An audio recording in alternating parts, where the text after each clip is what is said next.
Hey, hey, hey, it's your favorite big boy. What it do to the Menace crew? It's been a while since I left you without a dope beat to step to. So, we're here today. We're going to do a little review on the Crux, a long-term review on the Crux. I gave you guys a long-term review last time, but I was sitting down and I didn't have the bike to show you. And now I've had the bike for about a year and I have some choice words on it. And I did want you to see the bike because, spoiler alert, there are a lot of things on this bike. Golly, someone just get shizot? That's wild. I live in LA now, so that might happen. But yeah, I wanted to give you guys an idea of how I feel on this bike. And to give you a quick and dirty review of it, I don't like it. I feel like I've wasted some of my money and I would not purchase it again. Now, let me get into the reasons why that is, but let's begin. Alrighty, so I got some notes here. I'm going to be reading from my phone. People are going to be like, but that's not professional. And I'll tell you what I tell my boss. When you pay me like a professional, I'll act like a professional. Alrighty, so this is the 2022 Specialized Crux Expert. Now, many of you would recognize that in the previous review, this bike was a satin green, and now it's a gloss turquoise. The other one broke, and it broke in a very serious place. There was a severe crack here on the tube that holds the seat post in. And after a ride one day, I just took it in and said, hey, you guys, this looks a little dangerous. And they were like, that sure is dangerous. And so, yeah, I don't have that one anymore. And they replaced it with this. I'm going to be really honest with you. I don't like this color. A big reason why I bought the first one was because I just love the satin green with the white Specialized. This bike, and that might play into kind of my feelings towards the bike. Honestly, this bike doesn't really do it for me. But I'd rather have some bike than no bike. Let's read into the specs here. The frame is Fact 11R carbon. It comes from sizes 49 to 61 for the littlest littlies to the biggest biggies. The fork is a S-Works Fact carbon. Does anyone care about forks are made out of? Because I think all forks are made out of carbon now. I've never seen someone be like, what's a fork made out of? But personal preference. The components, the shifters are SRAM Rival ETAP Axis 12-speed. The front derailleur is also SRAM Rival ETAP. The rear derailleur is also SRAM Rival ETAP. The cassette is a 12-speed 10 to 36 tooth. I do have to say I do like that. The chain is a SRAM Rival 12-speed. The crankset is a Rival 1 Dub 40 tooth. And the bottom bracket is a SRAM Dub BSA 68 millimeter threaded. The brakes are SRAM Rival hydraulic disc 160 millimeters. The rims, DT Swift CR 1600 24-hour tubeless ready, 23 internal width, 29 millimeter depth. I don't know if you buy one of these really for the wheels. It seems like an afterthought. This is a gravel machine. Tires, Specialized Terra Pro, tubeless ready, 700 by 40 millimeters. I don't think these ones are 40 millimeters. Let's see. What do we got here? Ooh, I'm dropping it like it's hot. That is painful. This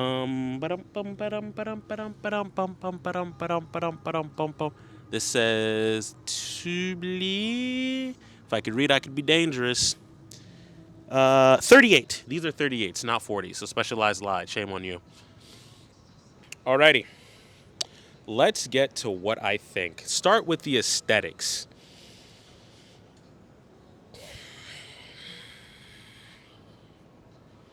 It's alright. Like, the satin green was fuego. This, you know what? In the light, this is pretty enough. I like it. I'm trying to say nice things, but still convey the fact that I don't like this color. It is a very nice color. It's very reflective. It looks beautiful in the light. I enjoy the looks I get. I enjoy people saying that's a really cool bike, but the flat green, in my opinion, was a better bike, hands down, bar none. I've added some little goodies myself. This power saddle is not an original piece. I added the power saddle. It's my favorite saddle for this kind of bike. I added these aero handlebars. If you know anything about me, I love an aero handlebar. I can't do the regular rounded handlebars. It hurts my hands. I'm a little prissy. Bottle cages, I'm not a fan of bottle cages, but as I get older, I realize you have to hydrate, and so there they are. On my S-Works, I don't have bottle cages because that looks ugly. That's about it. The wheels look good. I do like the tan sidewalls on the tires, though. I will say that got me. The tan sidewalls got me. All right, so let's move on to build quality. And build quality for me is a tricky one. Let me move over here to kind of show you guys a different look. The bike, if I'm being very fair, feels as though it is a road bike trying to pretend to be a gravel bike. And what I mean by that is when you ride a road bike, you understand what you're on. You're on a thin piece of carbon designed to go very fast, right? And you don't expect it to be very robust. Now, I understand that the Crux is more robust than a regular road bike like the Athos. But for some reason, for me personally, and it might be some of the gripes that I have with it, it doesn't work quite as well and it doesn't feel as though the build quality is as good. That coupled with the fact that it has SRAM Rival, if I was going to give build quality a score, I'd give it kind of a 3.5 out of 5. It doesn't do it for me. I personally feel as though a bike at this price point, which is about $6,200 when I bought it, should be a tad bit more robust, and I should feel like I'm really holding something girthy. No Diddy. All right, I'm going to have my phone in my hand for some of these. I'm sorry in advance, but I got to read off some of my notes. So the next thing we're going to talk about is performance. Now, somebody got a V8 Coyote. That's a Ford engine, if you don't know. That's what the GT Mustangs have. Contrasting to build quality, I will say that I have an incredibly fun time riding this bike. I feel like a kid again. And what I mean by that is, do you remember when you got your first bike and you could just go anywhere and do anything, right? Having a road bike, you have the skinny tires. They're very, not finicky, but a little twitchy. And so you're not as stable. And so this is not like that. This is great. It's solid. It's so good at handling. It's incredibly nimble. To give you an idea of how nimble it is, I was out on a trail today, Fullerton Loop down in Southern California, and we're going up a pass, and there were all these roots in there, and I didn't see a root. I totally missed the root, and I was able to just pop up over the root like immediately. It's so responsive. It does what you want it to do, right? I can fit into tight spaces. I can negotiate in tight spaces. The bike is doing exactly what I needed to do in that regard. So when it comes to performance, riding, handling, being nimble, acceleration, speed, it's great. I don't like climbing. I will say I like climbing on this bike. I don't know if it's a combination between the gearing in the back or the lightness of it, but I feel like I'm flying when I climb on this bike. More so than I do on my road bike, which is very interesting. So if I was going to give performance a score on this bike, I'd give it a solid 4.5 out of 5. It performs beautifully. I have no qualms with the performance. I think it's a great bike in that regard. But I mean, moving forward, and we'll talk about it, there's some things that I really don't like, and that's what we're going to get to. Let me get low on this one so I can talk to you face to face. The two things on this bike that I have to admittedly say I don't find great at all are the braking and the gear shifting. So this is SRAM Rival E-Tap Access. The brakes are not good. And what I mean by the brakes are not good is when you're driving a car and you're coming to a stop, there's that moment where you're like, I'm slowing down.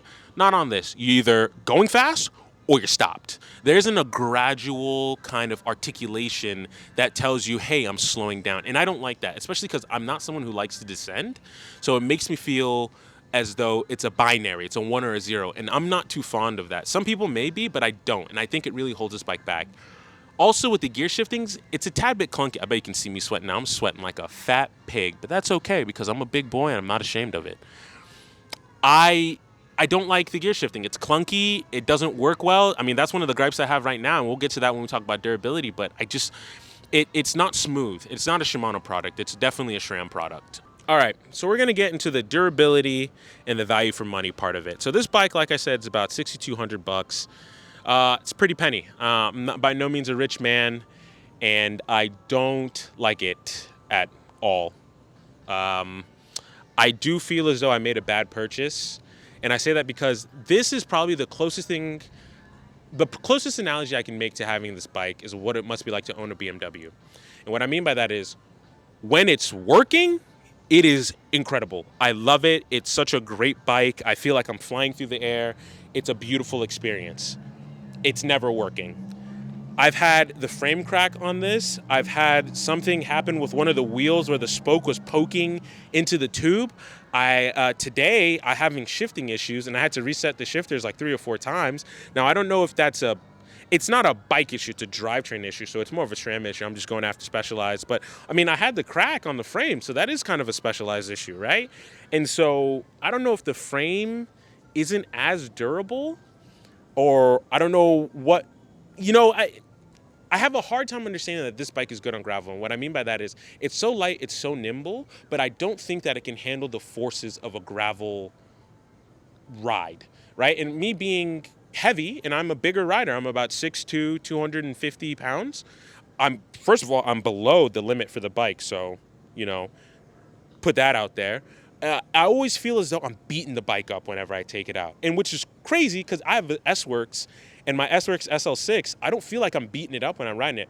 But to be fair, I'm not riding that on the same kind of terrain. So I think for me, this bike just doesn't feel solid enough. It might be a weight thing. It might be a bike thing. I don't know. But if you're going to ask me, you know, value, would I buy it again? The answer is no. I just feel as though that I haven't gotten out of it what I wanted. This bike is incredible when I ride it, you know, through the city on the tarmac, but once I get into the gravel stuff, it just doesn't do what it's intended to do. And so why would I praise a product that for me doesn't do what it's intended to do?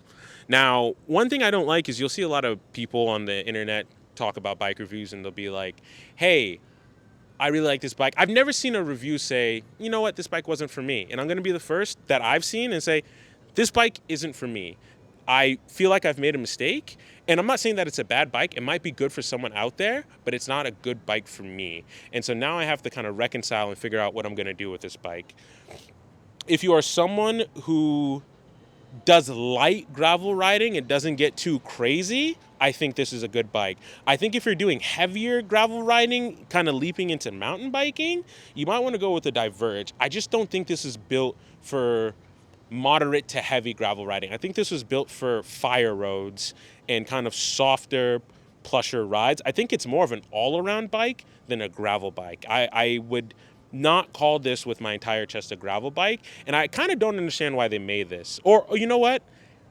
I might be wrong. This might be going to the designation of a cyclocross bike, but I mean, people always say it's a gravel bike, and I just don't agree with it. But those are kind of my thoughts. Would I purchase it again? No. Am I happy with my purchase? Not really. I'm not sure what my next steps are because I still own the bike. I might sell it. It's a new frame, so if someone would shoot me an offer for it, I'll see what I'll do. But yeah, I'm just not happy with it. And yeah, we'll go from there. But thank you so much for watching. Don't forget to click like and subscribe. I enjoy all your support. I'm going to try to make more videos more often. I really enjoy it. Put in ideas for bikes that you want me to ride or things that you want me to review or, you know, anything that you want me to talk about. You know, I have a cyclist from a very interesting I cycle from a very interesting perspective. If I could speak, I'd be dangerous. I'm a big guy. I'm a pretty hefty guy, and I've always been a big guy. Even when I was riding and I was a little bit skinnier, I was always just heavy, right? I think the lowest I was ever when I was riding was like 210. So, you know, I really put bikes through their paces. And so if you're like that, hit me with a shout out and say, hey, what do you think about this? What do you think about that? And I'll give you my honest opinion. Thank you guys so much and have a great one.